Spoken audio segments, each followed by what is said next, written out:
আজকের দিনটা অনেক খারাপ, একটা টাকাও ভিক্ষা করতে পারলাম না।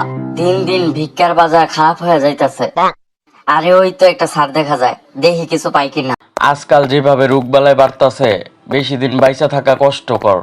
শুনছি দান খয়রাত করলে নাকি গরিবের দোয়ায় হায়াত বাড়ে। ওই তো একটা ফকির দেখা যায়, দেখি দান করে কোনো দোয়া পাই কিনা। স্যার, আল্লাহর হস্তে কিছু দান করেন, গরিব মানুষ, 2 দিন ধরে কিছু খাই নাই।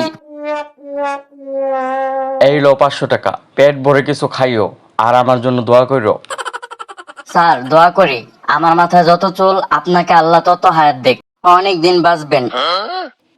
ঠিক আছে ঠিক আছে। আচ্ছা দেখি তো তোমার মাথায় কত চুল, আর আমি কতদিন বাঁচবো। A few moments later. ওই শালা ফকিরের বাচ্চা, তোর মাথায় তো কোনো চুলই নাই।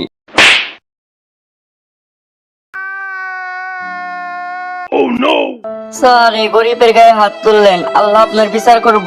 চুপ ফকিরের বাচ্চা, শকুনে দোয়ায় গরু মরে না। শালা ফকিরের বাচ্চা সকালবেলা সকালে রাগ তুলে দিছে। এসব ভণ্ডদের দান করা উচিতই না। আবার অভিশাপ দেয়। হায় হায়, গাড়ি ব্রেক ধরে না কেন? তাইলে কি ফকিরের বদদুয়া লাগিয়ে গেল?